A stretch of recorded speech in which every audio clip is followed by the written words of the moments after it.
Welcome back to our continuing coverage of Worlds 2016. Here we see some fans cheering for RNG from across the world. And gentlemen, it is do or die time for them here up against our reigning world champions. They have to put 2 back-to-back wins together in order to come away and move on to the semifinals. But let's just start with one. How does RNG craft a victory here in Game 4? They have to focus themselves a little bit in the draft phase. I didn't necessarily like the way they gave 2 of the power picks over to SKT last time. This time, though, I believe they've switched sides once again. So this time they will be... I think we haven't got the confirmation on the side selection, but yes, I want RNG is blue. That is. I'm okay with them giving away Zyra if they can have Olaf. I feel like Game 2, that was a pathing mistake that set Olaf back, and they should be going for early jungle pressure from the Olaf and then punish the Zyra lane. I mean, I'm going to piggyback off the pick ban point. They've banned Ryze and Elise on both sides so far. 3 games, 3 bans on these champions. I think it's time to leave one of them up. I think the Elise is probably the lower priority one to give up, but SKT picked up Syndra and kind of won the game through the extra pressure that gave mid lane. That was kind of a big thing for them in the previous game. So I feel like they have to fish for something for them to actually be the proactive team, because that's, again, the best way to snowball on SKT. Well, historically, I'm actually probably the biggest anti-fan of Vladimir into Syndra. It was actually going quite well. Even CS across the board, he was spiraling towards the even point, which is that Spirit Visage and CDR boots. It just happened so that, unfortunately, both side lanes got involved in an accident, and that was a teleport right there, and then another accident, and then another oopsie, and then a lot of accidents. It all went down the drain, and I think that is kind of what's happening to RNG. Picks and bans are one thing, but it's just... you got to play the game. And I think that's a big thing. If we look at what was successful in Game 1, it was that Looper had control of his side lane, that the bot lane in Uzi and Mata were winning, right? That's when they had the Zyra Jhin without wind speakers. If they can get themselves back to that point, Xiaohu's kind of shown that he can at least hold his own against FLICKR and stay even.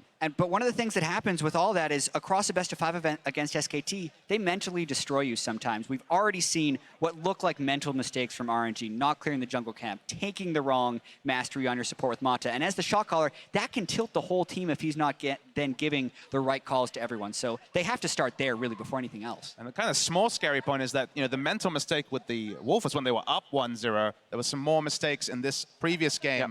You worry about the cascade effect of mistakes because now it's 1 game and you're out. And people wonder, like, how does it tilt people? How does it actually affect them? Just from having played as well, it just generally means when people are upset, they start talking less. And a decrease in, like, influx of conversation means, like, less talking means less responding too, and it all goes into a negative spiral. Well, in the end, everybody's kind of focused on their own gameplay, but nobody's playing proactive. So you get stuck in this very reactive gameplay, and that's what happened right there. They're brush camping, they're kind of giving up, everybody's a little grumpy, and while it's so easy to say, just avoid it, guys, keep talking, it's so hard to do that on the world stage. Well, and we talk about the evolution of League of Legends, right? Season over season, we talk about how communication becomes that much more important. You know, Season 3 SKT was just a team of rockstar players. Made sure they also, I'm sure, communicated relatively well and better than most. But now, you cannot afford to give up a couple kills and not have the kind of communication to pull yourself back into it. And you need to have the coaching staff to pull you back, and that's what we'll see right now if RNG has that all together, because a fluke is a fluke, but a series of flukes means you're either tilting or just playing really poorly. And this final game, or may not final game, will confirm what the mental state for RNG is like. Yeah, and from there, we know that SKT's mental state is incredibly strong. They dropped the first game, and they look stronger every single game. We even talked about it right at the start of the segment, where they enter tournaments looking weak, and they finish them stronger. That happens within series and within games. And SKT, coaching staff, players, experience, they have all of that. And they have FLICKR.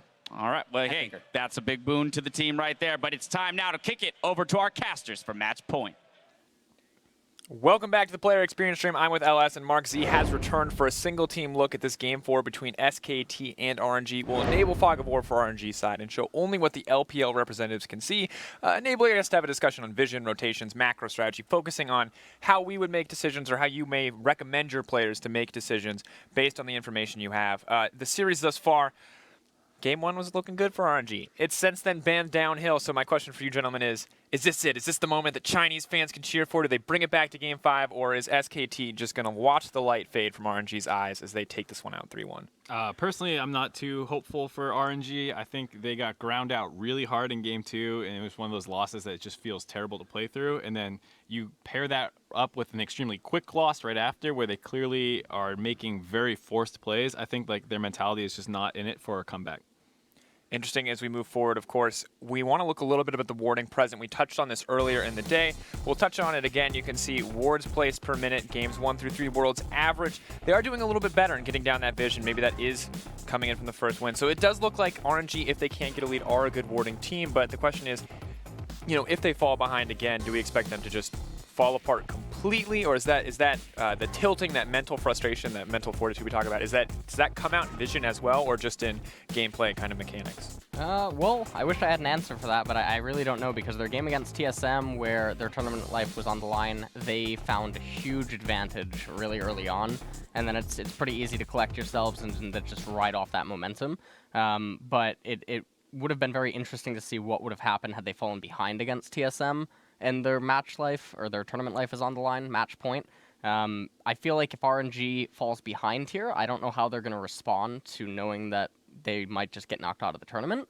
Either they will perform underneath the pressure, or they'll just completely collapse, and it's going to be a blowout. Yeah, I mean, given what we've seen out of them last game, we saw just so many forced plays where they're just going for anything that they can get. And sometimes they work out and they pick up a kill or two, but they definitely don't seem like the kind of team to want to take it slow if things start going well. So I feel like we might be in store for another explosive early game, either in their favor or not. Curious to see, of course, Olaf taking out the table, Rise, Caitlyn, bans are remaining relatively consistent, Nidalee as well. Syndra up and available. RNG, I think we might be able to expect them to ban it here, but they do have the luxury of blue side first pick. What do you think is the thought coming into this pick ban phase? What do you think needs to change? Well, I definitely don't want to actually see them ban Elise anymore. I think that Blank and Bengi aren't actually very phenomenal Elise players. I think that is extremely problematic, though, when you are blue side and having to ban Syndra. Interestingly enough, it was banned against RNG a ton. It feels like a champion that Zhao, who was comfortable on and has been in the past. Why do you think that they are not willing to potentially trade this for something else in first rotation? It feels like they're all series long. They've been kind of shying away from these like Zhao playmaking champions. He's a lot of the time on like more stable picks, and so I think this might be a conscious strategy where they're going to not play around mid lane. Maybe they're scared of FLICKR in general. His outplay potential we know is extremely high, so they could just be looking to focus more resources on the bot lane, whereas with Syndra, you don't need to play around her, but she's best used to snowball around the mid lane, so maybe they're just trying to avoid something like that. Curious to see, of course, RNG really taking their time on this first pick, and they are going to opt to pick up the first pick, Kennen. Now, we have seen first rotation Jace, but we don't see quite as much priority on the top lane thus far in the quarterfinal stage, in the bracket stage. What do you think is the thought process behind RNG picking up the Kennen here? It has weak matchups, right? Like, why are you first picking top lane on the side of RNG? It doesn't have a ton of weak matchups, especially with the Jace banned. So I think they just want to keep that off Duke, who's extremely powerful on that champion. We saw that the SKT used it in Game 2 to run that kind of poke comp. So maybe they're going to go for a similar thing, or they want to avoid SKT going for a similar thing where they can use the Kennen almost like a frontliner zone control as a mage damage threat as well. So I think maybe they're just trying to keep that threat away from SKT. Curious too, as SKT's first rotation comes in, picking up the Jhin and the Elise. Now, we talked about Blank and Bengi not being the most proficient Elise players, but let's talk a little bit about the Elise-Lee Sin matchup, as RNG have now finished their rotation. Who has the edge here, and what is the goal when you're picking this Elise up compared to your goal as Elise Sin? I mean, if Lee Sin can get a jump onto Elise when she's unsuspecting, then it's going to be advantageous for Lee Sin. Other than that, though, Elise should have her way with Lee Sin, except once he does hit 6, obviously he's going to be a little bit more impactful. He does have a little bit more mobility early on, but Elise is almost always going to have superior counter ganks and match ganks. So talking about the superior kind of early game ganks, superior, maybe more opportunities for Blank to find those early game ganks, do you feel like this game is going to be all about the early game as the last few games have been as well? Is it pretty much going to be another one of those games where we wait for one mistake, one error from either side before we see the game just snowball out of control? I mean, it seems like RNG has tried to force big plays early on every single game and has not had the best success with it. So maybe they try and go the complete other way and slow it down, but that's not what I think their style is. I think they want to really look for some early game stuff. And as they lock in the Aurelion Soul, I think that's pushing more towards that idea. They're just looking to get some control around mid lane, push it out, and then go roaming, teaming up the Aurelion Soul with the Lee Sin and getting a gank somewhere. So they don't have the best setup in some of their side lanes. Now, earlier in the series, we talked about SKT potentially having a counter pick up and available for the Aurelion Soul. I guess we'll get to see firsthand if they want to use it here. LS, you said if they have any special picks, they need to put it all on the table. TF? It looks like No, not Malzahar. you want to see the TF. I want to see the TF, and we all know that FLICKR can play TF. So I think we've talked about this before on stream, but for our newer viewers, why don't you explain how that matchup plays out? Malzahar is locked in, but I think the TF versus Aurelion Soul matchup is a really interesting matchup, theoretically. I know Alex Itch, who was just on the stream previously, thought in his perspective that Malzahar does okay into Aurelion, and I agree that he does do it once he's at level 6. However, pre-level 6, from my point of view, Aurelion Soul versus Malzahar is one of the hardest counters in the entire game, and definitely in this meta, because it's basically like SK Telecom is playing 4 versus 5. Malzahar can't respond to the lane shoving that Aurelion Soul offers. He can't really reciprocate any sort of damage early on because he doesn't have enough points in W or E, and the silence is just negligible at rank 1. Of course, going to have to see how that matchup plays out. Remember, you can hit us up with your questions at LOL Esports on Twitter using the hashtag AskTheCasters. We'll answer some of those during the games move forward. But Mark, you were just about to say. Oh, I was going to say, touching off what Ellis was saying about the fact that Malzahar doesn't really keep up with Aurelion Soul's early game, what's scary is that both their side laners are like aggressive laners that need to trade to be able to come out ahead. You can't play Aurelia defensively really against a Kennen because you just get shoved in, pushed under turret, and harassed. You need to be willing to go in and fight. And if you have to worry about Aurelion Soul roams, it's really hard to play that way. And bot lane's a similar way where Zyra and Jhin are looking to trade heavily. So it's a little scary that they have 2 side laners that are so aggressive with a mid lane that loves to roam. Yeah, and going off what he's saying, it's also a red side Aurelia, which gives a lot more room to the Lee Sin and the Aurelion Soul to really dive the Aurelia underneath the turret. That being said, it is a double magic damage composition in top and mid lane, so Aurelia does have the ability to actually go Wit's End, which would help a lot in early sort of dive shenanigans from that combo. The nice thing, though, is at least they have the Lee Sin for some magic damage. If you're bringing the Elise in there as well, then the magic resist gets so effective. So For some physical damage. Right, I'm saying if they didn't have Lee Sin and had a magic damage threat, it'd be too good for Aurelia. So that's a bright side for RNG, that they have a little bit of damage split between the jungler and the top and mid. So curious now, do we just expect there to be a perpetual 2v2 on the top side? With Aurelia, we kind of expect to play so aggressive into this Kennen matchup. Should we just expect all the attention to be on the top side, or can we even say that now that we're seeing this same bottom lane matchup we've seen all series? This time, of course, hopefully, this time probably win speakers for Mata again, but actually correctly win speakers. I don't know, because RNG loves to play aggressive bottom. So if you are RNG and you're saying like, oh yeah, play safe bottom, which Karma Ezreal can kind of do. They can play a little bit more defensively, but that's not really the player's play style. So I don't know if they'll be able to sit back and say, yeah, we're going to play around top side for Looper. As we watch this unfold, you can see this is, of course, the RNG Fog of War perspective. A little early vision placed down to figure out the jungle pathing in the camps. MLXG and Looper look like they want to set up a little bit of cheese here. Do you think they're going to go for actual early trades here?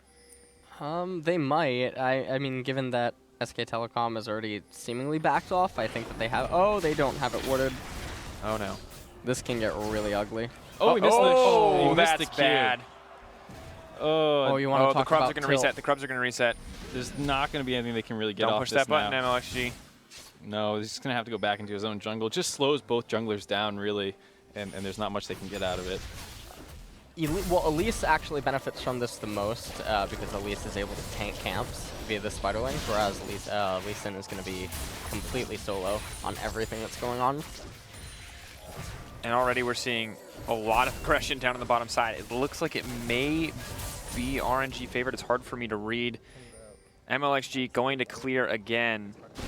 I'm just curious, after a play like that, what is the next step now for SKT? If Elise does in fact have the advantage, do they just now know that they can get the early ganks that much faster? It's more like you know that Lee Sin's going to be pretty low after his clear, so it's harder for him to aggress. So you can play a little bit more aggressive as the Elise now, because like Ellis was saying, you don't have the leash on the clear, and because Elise at least has her spiderlings, she can clear a little higher HP and should be okay. Of course, you can see Zhao is starting to push in. This is as predicted for the early laning matchup. Just not a whole lot that Malzahar can do. We'll see how that turns as FLICKR starts to move towards the level 6, as he gets more points in the Malefic Vision. But honestly, just feels like all-out aggression in every single lane. Xiaohu even now warding down, and they will spot the Elise out. Yeah, and now they know exactly where Blank's going to be for the foreseeable future. And this is basically what I was talking about, as we saw early on. Fake fell down quite considerable amount in CS. And yeah, an exhaust came out. A little bit premature. Looper taking a lot of damage here. Stun comes out, and there's a lot of creep aggro onto Duke, but it looks like he still comes out even in the trade overall. Yeah, but a huge minion wave. It's going to be hard for Duke to trade onto him again. And ooh, we see an all-in on the bot side. You are a little behind there, my friend, or a little ahead, rather. Now comes the all-in, and now the prophetic eyes of Mark Z reveal first blood on the side of Uzi. Definitely wasn't just watching the other monitor. I'll slow this one down. Put me a little bit back. But yeah, that's huge for their bot lane. I mean, we had seen the Jhin and Zyra generally ahead in this matchup, aside for that last game where they had some failed forced plays. And the fact that they're able to get that 2v2 first blood is huge for them. Yeah, of course, keep in mind if you are watching this, both monitors are in Fog of War, so while Mark Z did have the luxury of a few second lead there. And as we watch this 1 or 2v2 trade go down, we do not have any extra information. We're not cheating.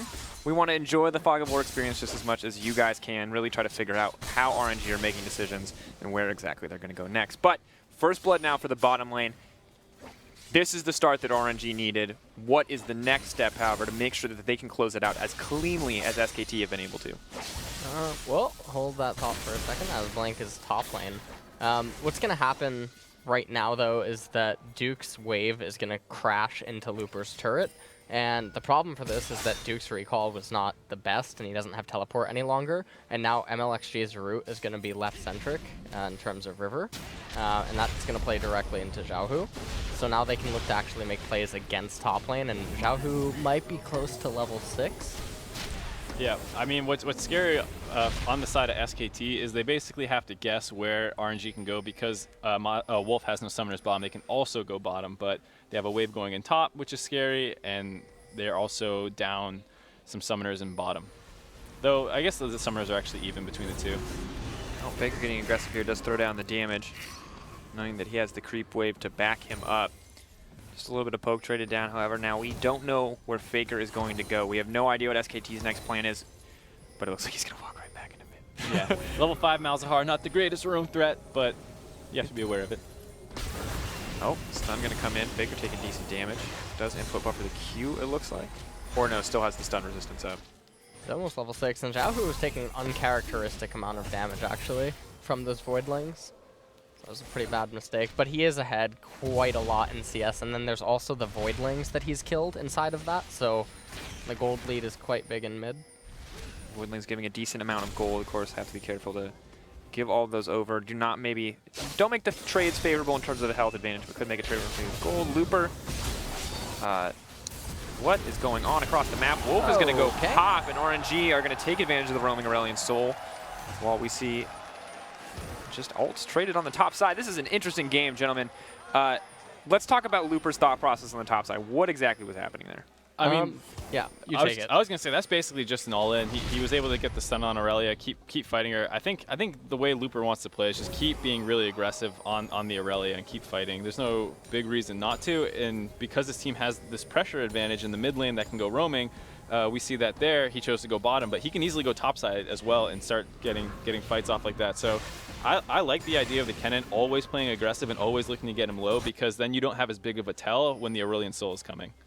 Yep. Now, throughout the series, we've seen the team with the early gold lead just take the win in the end. Do you think SKT has viable ways back into this game now? Or just as a prediction, do you guys think that RNG should be able to push this to Game 5?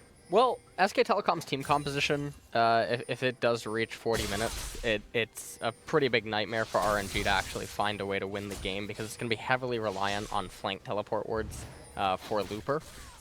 Given that SK Telecom is going to have immunity to Elder Drake and Baron via the 30% cooldown reduction Malzahar, so the Voidlings never die.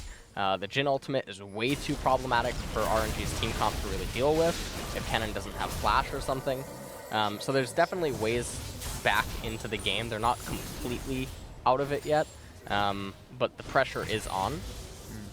And since we are seeing the game from RNG's perspective, what do you think is the move that makes the most sense for them now that they have decent leads in some of these lanes? Well, I think it's really about getting the shove on Aurelion Soul and seeing what he can get done, because you can go either place. the idea of going bottom is always a little bit more favored just because there's more objectives on that side, as we see some really heavy trading by them. Oh, curtain call. I don't think he can afford to block them all. Third, fourth shot. He'll trade it effectively for that fourth shot, but a lot of aggression on the bottom side. And Bang and Wolf, despite their early disadvantage, still seem to be playing this one just fine. Yeah, it's really scary on the side of RNG, the fact that they picked up 2 kills and the trades are still seemingly in the favor of Zyra and Jin at level 6. So it seems like maybe those early kills were not effective in generating like a pressure advantage for them. Xiaohu now going in. FLICKR has the passive now pop, Voice of Light used, and he's just going to flash out. Doesn't want to take any risks there. Definitely a good decision there. And touching on what Mark just said about the bottom lane, Jin versus Ezreal, if Ezreal can manage to get like 2 kills and like a 10 or a 15 CS advantage, then Ezreal has a slight lead in the lane. But if he gets the advantages that he just currently has, I think it actually just makes the lane even.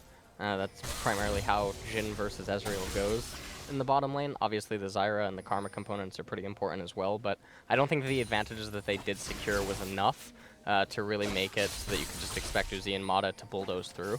Now, is this just a product of Ezreal being forced into the tier itemization route, or is this just a difference in the champions? It's mostly due to base scaling, the kits, and the way that they itemize. So why don't we run into that a little bit? Is it just that Jin has more raw power in his kit in the early to mid game? And if so, like, how does Ezreal ever win this lane in terms of trading? Well, he wins it in the mid game. The tier is definitely compromising to his damage stats. So, like, even though he gets the kills, he does get the tier, and obviously Uzi is a big fan of just rushing straight into the Monomune. But the way that the trades take place early on is just perfect for Jin's passive, the 4-hit, because generally trades are pretty light where they're jungler dependent. Flash coming out from Looper there. Makes a lot of sense, of course. Kind of get to fight a little less frequently, a little less opportunities to all in, where those 4 shots may sort of count against Jin. Now he is working towards the Youmu's, as you mentioned. Manamune instant buy coming up here for Uzi, but so far nothing too crazy happening. However, small advantages going down onto the top side as the flash is burned, and Looper will be forced to TP back to the lane. But MLXG is here. Do you think we still have an Elise on the top side? I think we might see the repeat gank. You kind of just need to babysit it a little bit. If the Elise is there, it is a big dive threat. So you just help cover while he collects the wave. Your blue buff spawning now as well, due to like the offset timing that Lee Sin took the blue. So it's not like too bad for Lee Sin to be up there, but he definitely wants to be up there to babysit the dive as well as hand that blue off. And now with Lee Sin topside, of course, the bottom lane, as we mentioned, still pretty Jin favored. So I mean, it looks like Mata and Uzi are already playing aggressive, already pushing forward. Is this something that they can really afford to do now? Yeah, because they saw the Elise topside, but the other team didn't see the Lee Sin until just recently. So RNG can afford to play more aggressive than SKT can, because SKT doesn't know Lee Sin, but RNG knows where Elise is. And of course, they now know that Elise is on the bottom side as well, so maybe looking to back off. Playing, of course, Nosy has been spotted out, so a little additional information. Mata considers the roam up, but we've seen what happens when you roam up to contest the Scuttle Crab. It wasn't good in game 2. Yeah, there were problems with that play. I'll leave it at that. We've talked about them almost excessively, I would say, off air, and you guys have seen them, of course. Small mistakes lead to big problems in early game decision making. So Brilliant Soul is looking to maybe dive on this big wave that Looper's pushing in, but doesn't look like there's anything to get off it. We don't know where Duke is, but seemingly he reset prior and is doing something else. Oh. And nothing really going to happen there. And, you know, honestly, this game, MLXG's rooting, from my point of view, has been actually pretty lackluster. I don't think that he has synergized nearly as well with Xiaohu on that Aurelion Soul as much as he could have. I feel like there was a lot more openings that could have been created up in top lane. And additionally, of course, FLICKR did burn the flash there and all the summoners and has not been capitalizing any repeat ganks. Xiaohu does push in, though. Maybe going for something aggressive here. Are they going to get anything else? No stars. Is going to get ulted up under tower. That is a massive mistake. Kenny goes in trying to get something else. This looks disastrous. They're going to kick FLICKR out, but that is still just the 2-for-1. MLXG now running for his life. This is bad news for RNG. Blank. Going to resist the temptation to go in, I suppose. I just don't like that decision at all. That's the decision to go in and try and... Oh my God. That is, exhaust is not enough, my friend. That is... He was just trying to soften the blow. That's all that was happening. I mean, at this point, we have to hope it helps soften the emotional blow, because it definitely didn't help with the physical one. Yeah, I don't like the decision to gank the Aurelion Soul lane. It's so forced. It just gets countered so easily by the Elise, which is what LS was talking about, the fact that Elise does have such strong counter gank potential. And on the same time, the bot lane just losing 2v2 straight up over and over. Yep. And now that Jin has this lead, it's pretty difficult for Ezreal to get any sort of salvage off, actually, at least until Ezreal gets to 2 items. It's going to be interesting to see what Bang goes for his second item on Jin. But honestly, at this point in the game, I feel like Aurelion hasn't done what he should have been doing, and thus I think he's pretty far behind, actually, compared to Malzahar. I don't like Duke's itemization, though, the Hex Drinker. I think that the Wit's End would have been the optimal build. Obviously not the most common item in terms of top lane, really. So why don't you explain that one? Why Wit's End over the Hex Drinker here? Well, the Wit's End gives you the flat magic resistance and then the ability to steal 25 magic resistance, which against a team composition that's not going to build a lot of magic resistance, that's pretty powerful. It also gives you attack speed, which plays into Aurelia's He-10 style. So it's basically enhanced true damage as well. Oh, FLICKR maybe going to get in trouble here, but oh no, there's so much damage. Is he actually going to be able to turn it? He's just continuously CC. The stars won't come out. Stars not aligned for RNG either, it looks like. They are maybe looking to make an aggressive move here on the top side. That's 2v2 though. Looper still burns the ult. Duke potentially in trouble, but I think Looper's going to drop first. God, maybe, that's maybe. A good kick. Oh, are they going to be able to turn it? Are they going to be able to get it back? Damn, that's an outplay. RNG show up on top side. They needed to win that, because if that goes the other way, it is a disaster. Aurelia can start taking over the lane. The fact that they win that 2v2 is so big. This was so unfortunate. Blank was here, but it was a proactive game. It was like weird. The trade ends up happening, and they don't focus Looper down quick enough, and they both actually had flash. So they were just being a little bit greedy there, and now this is disastrous for SKT. The fact that that took place just on the outside range of the turret actually avoided a lot of damage, because if SKT maybe are a little more patient, they can wait for that dive to be happening under the turret and force the enemy team to soak a lot more damage. But there was a couple times where like Looper was just out of turret range and then MLXG was just out of turret range. It was so close to swinging that in the other direction. I'm still stunned. That was the highlight moment that you wait for as the jungle Lee Sin, and I think he gets it there. Of course, that is going to start to put things back into the favor of RNG. They still have the lead. Bot lane, though, still looks very grim, especially with the Yo moves now finished up, but it doesn't look like RNG are quite out of this one yet. However, I do want to take a chance as we see SKT start to close out the vision here on the bottom side. Kai Bray asks, what do you think of comps that are loaded with kits for one function over weaker comps with multiple functions? And we'll hold that thought. SKT are diving the bottom side, and Uzi very much in trouble. Double kill as the creeps are just going to take that one down. They're not going to be able to take down Blank no, here. Xiaohu's Okay, dead. Xiaohu. All right. He is His body's telling him no. Oh, Looper. Oh man, RNG is just going in one at a time and not actually being able to kill anybody, and this is going to be a full ace. Oh, MLXG is able to get out. MLXG with a fancy feed, but unfortunately not quite having the timing on the Sonic Wave to follow up that potential kill onto Jin, and now has to run for his life here.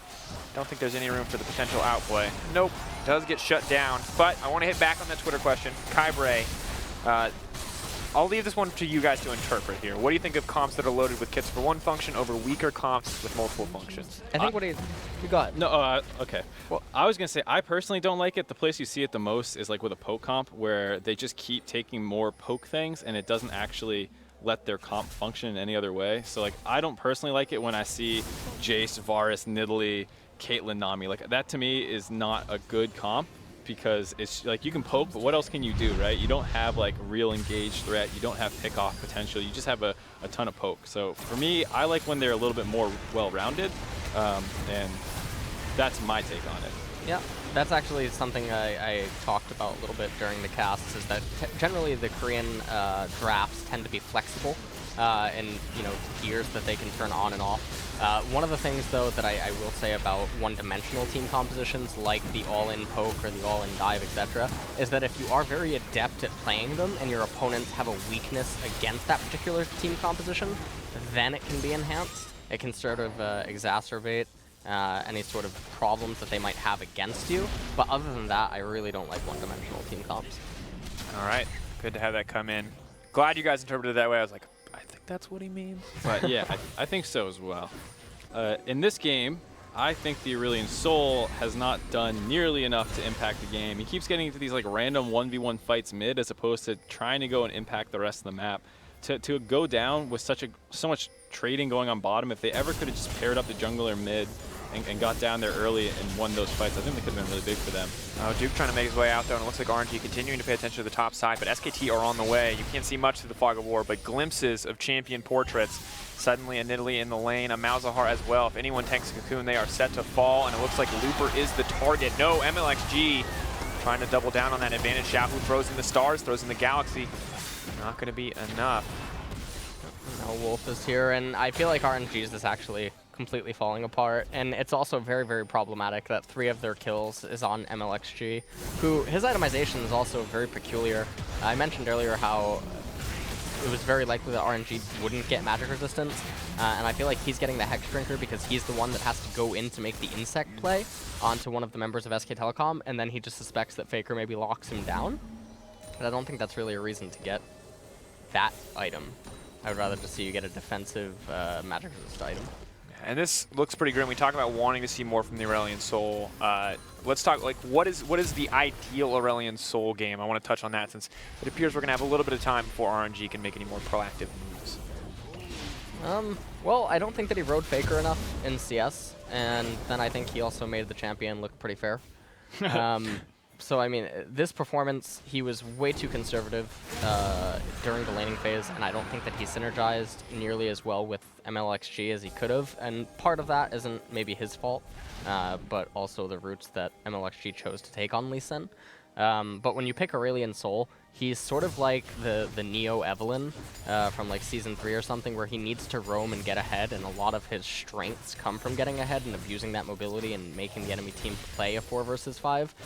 And when you pick it into Malzahar, it's more like a 4v7 or something, just because of how oppressive he is in the earlier stages and how Malzahar just can do absolutely nothing. And he did create advantages early on, but then nothing happened after that, and it's just so bizarre to see. Yeah, so like a good example of what he could have done was there's a point that 2v2 that happened topside should have actually been a 3v2, but Aurelion Sol stayed mid and started trying to just 1v1 FLICKR, and then Wolf comes to collapse, and then they disengage and nothing happens mid. I don't know why you opt for that play instead of just shoving that lane and heading top to meet up with the Lee Sin and the Kennen who are about to dive the Aurelia, and you get this really risky 2v2 instead of a well-coordinated team play with a 3v2 dive on the top side. It was plays like that they opted for like Xiaohu was opting for a lot of fights mid instead of getting out of the lane. And I think just what Ellis was saying, what makes him so good is the early roaming plays that he can make, and he made a couple, but you need to keep that pressure up nonstop. Now, of course, as the pressure has fallen away from the side of RNG, we can see Baron completely unwarded, pings dropping down, and SKT have spotted MLXG out. He's getting kicked away, and MLXG now set to fall. SKT probably going straight to the Baron now. What do you do in this situation as RNG? What are your options? I mean, just look at their map. I mean, we're watching from their vision. What do they see on the top side of the map? They see absolutely nothing up there. If they're going for Baron, you're just going to be face checking. If they're not doing Baron, you get this, maybe pickoffs. Has to use his QSS to get out. Not all what he wanted. Of course, FLICKR getting aggressive too. Aurelia's on the bottom side. We can be reasonably sure that Zyra, Jhin aren't two-manning it. I hope. That's not possible, right, analysts? Well, actually, not at this point. Malzahar at least could two-man the Baron, given that Malzahar has the 30% CDR. I believe he has 30% CDR. I don't know if FLICKR's actually running these CDR runes. We talked a little bit earlier about FLICKR's creative rune choices, so we'll have to see. But there goes Mata, and Mata looks set to fall. Xiaohu's now on the outside. Bye-bye, my friend. And SKT not going to be able to catch the Star Dragon, but they may be able to catch Uzi. Aurelia leaping in over the wall, going to hop that, chaining it together. Nice use of that Sheen proc there. Locked up, not going to get stunned out. Kicked out once again. MLXG makes the hero play, and surprise from the backside as FLICKR drops. I'm getting a little sloppy on the side of SKT here. They turn off the Baron, trying to get some kills after forcing RNG to face check, and then they just split up all over the place and actually give one kill back. Uh-oh, Xiaohu. Every time I see someone get hit by a Zyra Snare, I'm convinced that they are dead. But Cooper now getting a stun on the Wolf. Protobelts to safety. Blank goes in. This is This really is messy Chinese fighting. League of Legends. They love just running up and down the map fighting nonstop, and they're kind of sucking SKT into that play style, which is, as we saw in Game 2, definitely not how SKT likes to play. So SKT needs to just pull back, get things back under control again. Nice flash from Zahu to escape that cocoon. Mata just got absolutely annihilated right there. And that was just pretty unfortunate. Now this chase through the jungle, I don't think they need to commit as heavily as they did. I think that actually just containing Xiaohu and denying recall is going to be better because that enables your team to just continue pushing. Mostly because you don't know exactly where Looper was. I think interesting decision making across the board here. SKT in the end don't get the Baron and the gold lead for them. Only at about 4K at this point in the game, so not insurmountable. But as we mentioned, late game, it gets pretty terrifying to fight the Aurelia Malzahar. I mean, what kind of clock do we think that RNG are on to try to find a lead here? Honestly, I think that clock probably has already sailed. I mean, they should have been a couple K ahead at like 20 minutes, and the fact that they're a couple K down at 24 is not at all how their comp should be functioning. I like that you mixed your metaphors there. The clock has already sailed. Yeah, dude, that's the kind of the game. It's the kind of game it is. All right. Well, it's a clock on the boat. All right. What do you? This isn't the 1400s, all right? We're not using sextants and sundials and things like that. All right, fine. Maybe some unnecessary criticism there, but maybe some necessary criticism of RNG. Unfortunate game from them coming in, some small mistakes. We mostly pin it on the Aurelion Soul, but also just feels like risky maneuvers across the board. SKT, do they just keep going back to this Baron until RNG fall into a trap? Well, the problem is Faker's actually. What? Yes? No. Okay, Faker in trouble. MLXG set to fall, but Faker will drop 2. Aggressive pick. Xiaohu gets stunned up. Stars go away, and Xiaohu's now set to go down. Aurelia's coming up from the flank too. She's gonna pop out a Wraith Rush, and then there she is, and she's gonna get a cleanup kill. Kick. Oh, they There's don't the see Uzi. Yep, Well. that's probably Baron. It's gonna be really hard for them to contest unless Looper can get some kind of godlike ultimate. Oh, he's not even gonna bother. Going bottom. Yeah. He's not even going to bother. So that's going to be Baron for SK Telecom. And I was actually just mentioning that Faker was about 2.5 minutes away from Void Staff when you factor in his GPM. But with Baron, he might actually just be able to pick it up. And that's going to be problematic because that's going to be the 3-item Malzahar, which is basically the Doom power spike. He pushes the buttons, the little critters come out, and people start dying. Yep. Malzahar. So fun and interactive in the late Difficult game, right, champion. guys? You push the buttons and people die. League of Legends. Yeah, definitely the grim fate for RNG, unfortunately. And you can see, honestly, the sheer amount of CC on this team makes Aurelion Soul feel so weak now that he's started to fall behind. Because every time those stars disappear, he doesn't actually do anything in the fights. Yeah, and SKT's comp is kind of hard to defend against. I mean, they don't have like great dive or anything, but they can just open up with a lot of poke in terms of the Jhin and just sending the Elise W out. Zyra's really annoying around turrets, and they also have like the split push threat with the Aurelia, so they have a lot of options to try and snowball with this Baron and start mowing down some of these inner turrets. All right, well, we're starting to see the members of SKT appear. The little bits of the map that we can see from the RNG perspective. You see Zyra, Jhin taking up home in the mid lane, Aurelia on the top side. Faker was pushing out the bottom, but everything else is a question mark. If you're RNG in the situation, where do you prioritize vision? What is the most important thing to kind of stopping SKT from getting anything else? I wouldn't put double pink ward in the middle of the lane. That's definitely not the optimal situation to ward. I'm not sure what those are doing there. I think you're being a little critical, Mark. Maybe. They're just giving Lee Sin some extra targets to W too. Ken and Katipi to it. Oh no, they cleared both of them. How? That's going to, yep, that's the real game changer right there. Such a good, W target for when they start sieging this turret. You just end up behind them, but now they're gone. I actually want to point out how SK Telecom just took the Cloud Drake, but they could have recognized that just actually delaying dragons might have actually been better, which would be a little bit oversafe, but honestly you could make the argument that that would be fine given that this is match point. So by not taking the Cloud Drake, it basically means that even if RNG does find some sort of a victory, they're only rewarded with the Cloud Drake. Oh. Knocked down, knocked out. 1-for-1 trade in the end, however, and a lot of resources burned on the side of RNG, but SKT seemed ready for a collapse. Yeah, I mean, honestly, SKT's all right with that. Not happy, but they're going to trade one turret and get a 1-for-1 in it. as well as keeping the pressure up in the mid lane. So it's hardly, maybe even all three if they keep doing this. Yeah, it's they don't care at all that they lost Bang there. Bang cares. It's a rough game, of course. Now stretching towards a 10K gold lead for SKT, and this one feels insurmountable on the side of RNG. MOXG, I think, spending more time running around looking potentially for the kick to get the hero play here. Does have vision of the wolves, knows someone's going to try to start it. FLICKR. The thing is even a kick, I mean, it doesn't really do too much. Malzahar does have a lot of excess HP, and RNG does not have the type of damage to delete anyone at this point. Uzi is running for his life. Cooper now sacrificed for the aggressive play there. I mean, do you respect RNG for going in for plays like this, or is there any value in this? There's absolutely no value. You have to acknowledge when you're professionals how much damage you do deal, and you have to know what sort of fights that you can pick. And at this point, you have to know that no one on SKT is going to be alone. And if you do want to make sure that they're alone, then your wards need to be even more defensive, and you need to be absolutely sure that your pick is in fact a pick, because there can't be any sort of gambles. I respect going for it, but not at all from the position they're in, I guess. Kind of what Alice is saying, like, they don't actually have burst potential. Like, if you kick someone back, who's like going to blow the target up before, you know, the rest of the team comes in to protect that guy you went in with? So, you know, if they were running some burst comp and it's like a Syndra mid and Lee Sin goes to that play, like, sure, like, go for those kind of pick plays. But you're a Aurelion Sol who's behind, an Ezreal who's behind, a Kennen who's behind. Like, you don't have like insta-give potential.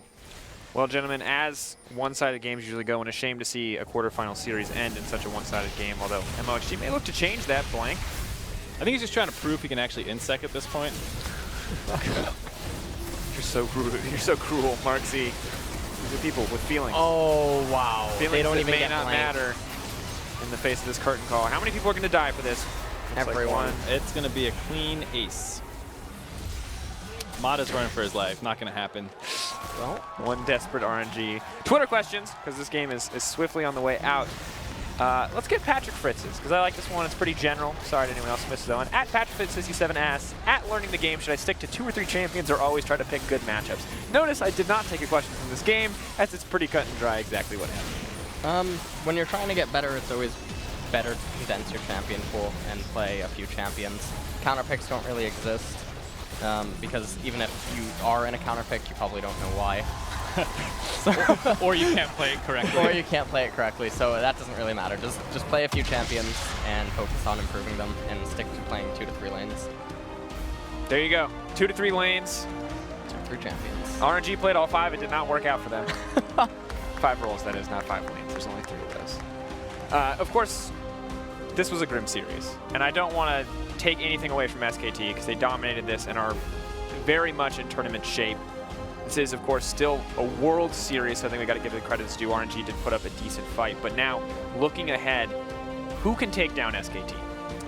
I mean, we've only seen 2 of the quarterfinals so far, so you're obviously looking at Samsung Galaxy. They looked really clean in their play. They were obviously a step ahead of C9 in terms of mechanical skill, and C9, you know, they got a small lead on SKT at certain points, so maybe you're looking at that as a sign that Samsung's strong relative to SKT, but I think that's maybe looking a little bit too much into it. Obviously, the other Korean team in Rocks is one to look at, and then not too convinced on H2K or ANX. Why not? Why not? You know, Why doesn't Europe have a chance? Why doesn't the CIS region have a chance? looking at ANX's games, man, that first week was kind of crazy, the amount of Barons that they just snuck, as well as the fact that when they did have leads, they couldn't control Barons. They had like the inverse Baron going on, where they get Barons they shouldn't, but lose ones they should, which to me is not the hallmark of success. That's fair. I think that's a fair criticism of ANX. We'll have to see if that comes out in their matchup on Sunday. Of course, our matchup tomorrow will be EDG versus Rocks, and the winner of that will move on to face SKT, but this feels like a pretty heavy task to beat SKT, because Game 1, they looked out of shapes, but even in this Game 4, when RNG found a lead, it just feels like SKT completely out-executed. Yeah, I think that's one of the things that SKT does better than a lot of teams is their control in terms of how they play. They almost never make a mistake where you're left scratching your head like, man, what were they thinking there? There's times where they get outplayed or someone might make a good play on them, but there's almost never a head-scratching moment, which is really important, because at this level of play, you can't afford to make your own mistakes when the other team is good as well. Interesting to see, too, of course, because that one top lane play was really the only time we saw them truly out-executed. Of course, just some phenomenal play coming in from MLXG to end the series. Some decent play overall from him. But what do we still feel like Blank and Bengi are the notable weak point on this SKT roster? If you have to play it against SKT, is that the point that you attack? How do you play it around SKT at this stage? Well, I feel like Blank wasn't really doing anything early on that game until that counter gank in mid, but that was via RNG just making a very bad play. So they went for something they never should have been going for, and Blank was able to salvage it. But for the most part, he was almost just farming really a lot on Elise. So I think that their champion pool and how they play the jungle definitely is still the weak point. And when SK Telecom does fall behind, there is still that tendency that FLICKR does just go overly aggressive, and then he starts feeding. So gotta respect the honesty. They're gonna have to worry though when they do start to go up against more competent teams, because RNG they literally live up to their name. It is RNG. Yeah. I was hoping I could make a joke about that in a positive way, but unfortunately I cannot. Unfortunately, that name is purely negative at this point in time. As the game one, it felt good, but even the execution, even the closeout there coming in from RNG wasn't clean.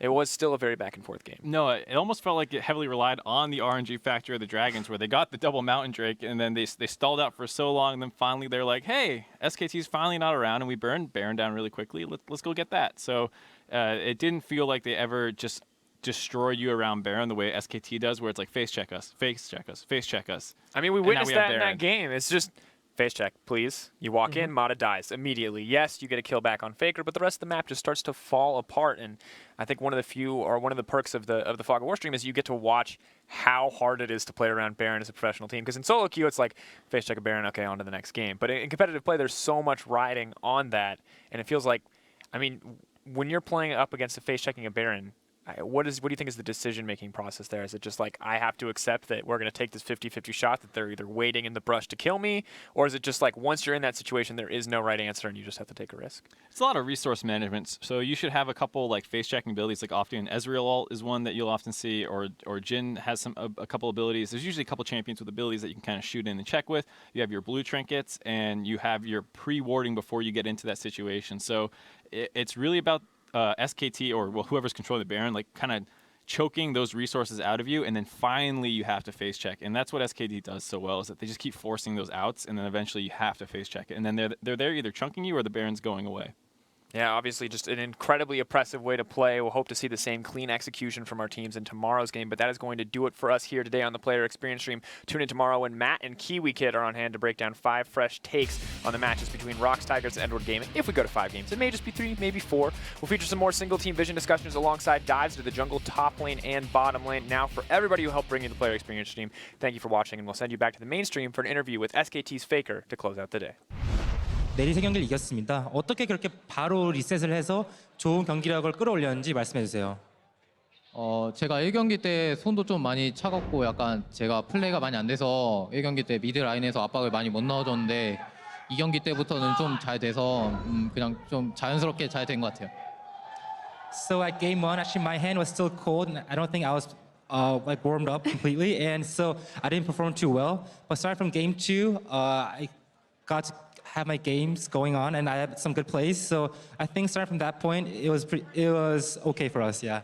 Well, you did win. It was a very interesting matchup to watch because it was the same one at MSI, but now Uzi was on the roster for RNG. How much different was this matchup versus them as it was to the one at MSI?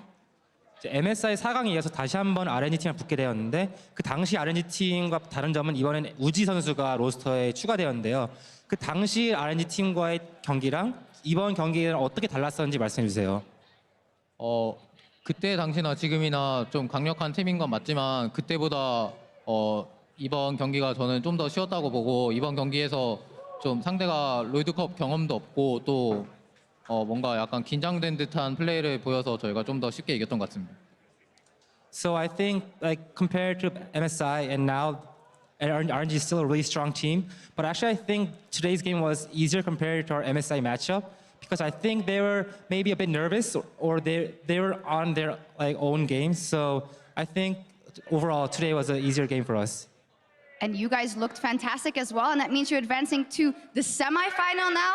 And there you will go up against or the Rocks Tigers or EDG, and those are both opponents that you have a lot of history with. So who would you rather face, and why is that?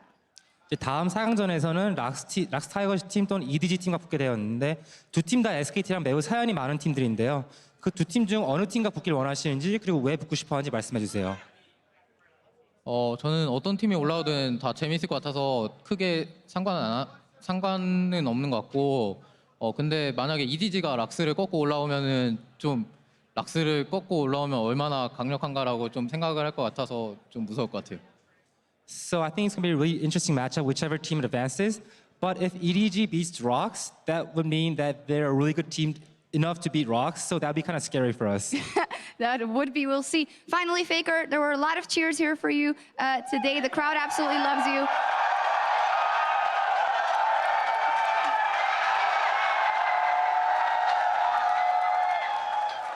Well,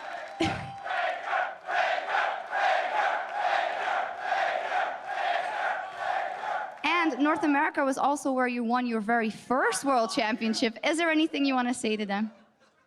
그 일단 여기 지금 현장에서 많은 팬들이 페이커 선수를 응원해주고 있고 특히 미국은 페이커 선수가 첫 롤드컵 우승을 거둔 나라이기도 한데요. 마지막으로 팬들에게 한마디 말씀 부탁드리겠습니다. 정말로 미국에 올 때마다 좀 호응이 대단한 것 같고 뭐 이번에 저희가 발전된 모습을 보여주면서 북미 팬들한테 좀 좋은 모습 보여주고 싶네요. 아무튼 많이 응원해 주셔서 감사하다고 말씀드리고 싶어요. So I'm really thrilled with the crowd reaction whenever I come to the States to play, and we'll try our best to improve so we can show a better performance. So please keep cheering for us and support us. Thank you. And that they do. Thank you very much, SKT and FLICKR in the semifinals. And now Dash is going to wrap up the day for us. Thank you very much, Shocks. SK Telecom, and we saw right after that game ended, Coach Koma, big smile on his face as he was congratulating his players and probably very proud that they showcased their typical SKT best-of-5 dominance after that game one. Yeah, and I'm glad that the game 4 happened as well because games 2 and 3 we were kind of able to chalk those up to some RNG mistakes, but this game 4 was just another iteration of an SKT team composition, and they matched RNG's pace of play and just straight up beat them. And it's a really different team comp from what SKT were running today and mostly throughout the series because it's a really dirty pick comp. They've got so much engage here. Elise, Malzahar, Jin, Zyra, all with long-range engage. Deletion, of course, with the Elise damage and the Malzahar synergy there. And also, the backup is the zoo element of it. That's the way that Crepo put it. Malzahar, Zyra, and Elise around objectives, either Baron or Drake. They tank up so many of the hits that you're so healthy. You can try these objectives so early, and it's so low risk for the team. And if you face check, we already know the deletion damage is there too. Yeah, definitely was apparent in the team comp. We saw MLG trying to sneakily play around the Malzahar ultimate. He got at least like 2 or 3 kicks off mid Malzahar ulti. So RNG tried. They had some glimmers of really good play, but it all felt very reactive. It felt like SKT was always in control. Even when MLG made a sick play, suddenly 3 of his team members died. Because SKT was always in a good spot. We do have to look at this RNG squad, though, and Jat, specifically for Game 4, when we were talking about adjustments that might be made here, looking at champions, like saying, hey, let's get rid of, drop the Elise ban or the Syndra ban. The Elise is handed over. They go for the Aurelion Soul. They tried something very different, and although the chips didn't fall in their favor, that's exactly what we're looking for out of a quarterfinal squad here, to come in and put up the kind of fight that they did and living up to their namesake in Royal Never Give Up. Exactly. I mean, I would have preferred they didn't ban the Olaf and then tried to run it to Zyra with that, but they still were able to get first blood down in that lane because they wanted to try that matchup over and over again. I thought MLXG played his heart out. I thought Mata and Uzi started actually making some uncharacteristic mistakes towards the end, and I think they lost to the better team today. It started out very well with a couple of early kills, and if they kept rolling pattern up from the Aurelion Soul, there was definitely a way RNG could have won this game, but then later on, obviously, there was that one fight from SKT that was the final nail in the coffin for at the very beginning of this game, we saw Zhao Hu kind of off to the races like he was when he played in the group stages. But as you just mentioned, the ace that gave SKT the mid-game lead, brought to you by Acer here. This was a delayed ace, but once again, just kind of showcasing that SKT comfortable to play in these scrappy fights just as much as a set-up one. And this is definitely vintage SKT as the clip revolves. First, they're the first to rotate, which against Aurelion Soul can be tricky. They lead up with the double kill, but just watch the use of summoners and the fact that FLICKR so far hasn't used his ultimate. He holds his ultimate to so late in the fight, and still summoners are up for SKT. Yeah, Uzi unfortunately died at the back of that fight, and then at this point, RNG is just trying to make the most out of a bad situation and continually kind of go in one after another, and then HemelXG thinks he's going to be able to get away, but it's a delay days. It was actually quite hysterically how Uzi died there. So he was so focused on trying to kite away the enraged Voidlings that he didn't see the volatile spiraling come, and that actually ended up just blowing him up into kill range for the Voidlings. And you saw, little Malefic Visions bounce at the end, adding insult to injury, and from that point on, it just snowballed. That was a fight that could have went either way. If that cannon ulti sticks a little bit earlier, a little bit different, same page, that's what we were saying just earlier. Very reactive from RNG. That's how their teamfights usually go, because they usually go so fast that it's impossible to communicate. That's how usually they win late game teamfights. Problem is, SKT was in the right spot. Yeah, and SKT is able to communicate at that speed as well. Like, you even look at that goal graph, and that highlights some of the big differences in these teams. Games 2 and 3 were thinking, RNG handed it to SKT. They gave him a 1,500 gold lead in the early game, and then SKT went on to crush the game. RNG had a 2,000 goal lead in the early game, but SKT is able to stay proactive, make the right turret dives, make the right outplays, and make it not matter, because you have to play the whole 40 minutes if you want to be able to win. Yep, very much so. And of course, a big part of SKT's victory today is Bang. He's going to be receiving player of the game here with an honorable mention extending to his duo in the bot lane in Wolf. Yeah, a lot of consistency from Bang in these performances. 2 games on Jhin, the single game on Ezreal. He may not have had as many highlight reel plays as often come up in a best-of-5 like this, but his consistency with some of the other members, like Duke, for example, stepping in and stepping out, was notable. For me, his prowess is really visible in the way he makes decisions that don't really catch the spotlight. There was a chase where he was an Ezreal going after a summoner-less Vladimir, and instead of shifting in just to get the finishing kill credit, he waited a little bit, shifted over Dragon Wall just to do some max range damage, basically making sure he won't die. Very calculated, very the low percentage plays, but always continually pushing out damage in these fights. And this is kind of Bang, right? He has progressively gotten better and better in the laning phase, but he's always had that amazing teamfight ability to stay in safe situations while still maximizing his damage. Really world-class AD carry. And let's briefly talk about Wolf, who is behind him there in the bot lane, because coming into the day, we talked about, SKT is allotted a lot of, allowances based on the strength of their solo laners in, say, FLICKR and Duke, and where that might cover for some of the jungle weaknesses. Well, today, while Duke was having somewhat of a rocky performance at times, it's that bot lane that really stepped up as a whole and allowed them to deal with, say, Looper as a top performer for RNG. And I was definitely most impressed with Wolf when it came to Zyra teamfighting, knowing his role, for example, denying Kennen's positioning and flanks coming in with the Zyra ultimate. His positioning in fights on Zyra, a very squishy mage where if you make a mistake, you die, you get popped, was really commendable. Laning phase, it was more Bang and Wolf. It was the standard things there. Although even them going 2v2 and taking kills off Marta and Uzi is something to point out and commend. Yeah, that's the biggest thing. You have to have a lot of confidence to lane against Mata, because he will test you at every stage of the laning phase. Yes, he will put himself in dangerous positions,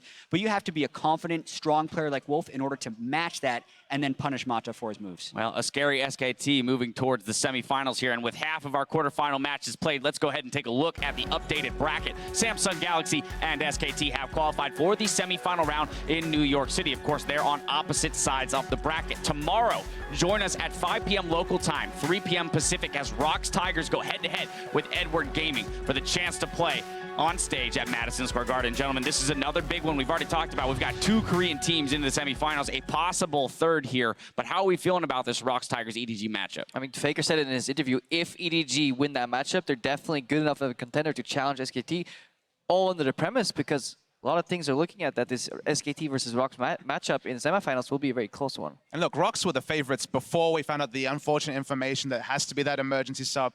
Eagle-eyed viewers would have seen Koro on that match graphic. This is a guy who has not played competitively since spring of this year. So it's a big ask for him to come in at such a big stage and make an impact. Mouse was already looked at the weak link. So I imagine the actual narrative of the game, focusing top lane, doesn't change, but it still is an unknown variable for us to consider. Right? Yeah, and I also do want to say that even though Rocks was the pre-tournament favorite, of the Korean teams, they look the shakiest. They're third, I have to say. And while SKT has the track record of improving throughout the duration of an international event, I can't grant Rox that same certainty, so I'm very interested to see which Rox Tiger shows up against EDG. Well, you went where I was going to ask you to go, so thank you for that. That's going to be doing it for us tonight, so stay tuned for another edition of Worlds tonight, where Shox, Azael, and Kobe will break down all the highlights from today's quarterfinal. It's going to do it for us here in Chicago. Now for myself, the casters, and the entire live broadcast crew, thank you for joining us, and we'll see you tomorrow. It's going to be an uphill struggle for RNG. RNG coming into this matchup must be so nervous because this is what they got at MSI and it went so poorly for them. They made the roster adjustment they wanted, but we'll see whether that is enough to get you over this powerhouse. We're going to bring you this best of 5 quarterfinal between LCK's SK Telecom and LPL's Royal Never Give Up. Hold that thought. Duke's in trouble. 100 HP. Lufa solo kills. Gone are the days by all.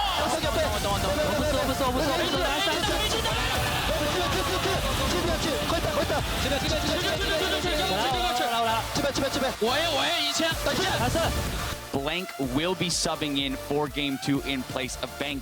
And I think if they want to win, they should be doing it with Blank. Shuwei, FLICKR looks for the piercing arrow. First blood to SKT. They get it on MXG. Wow! Xiaohu's left alone. He hops over the minions, sidesteps a deadly flourish. MLXG's looking for the kill. Sonic Wave connects, resonating strike. Duke might just survive. Megagon coming up, the boomerang, the excitement. Survive! Now all of a sudden RNG are rooted. This is gonna get messy. Duke's got 1, 2, looking for a third. Not gonna be enough because FLICKR's got himself a double. SK Telecom advance to the semi-final at Worlds.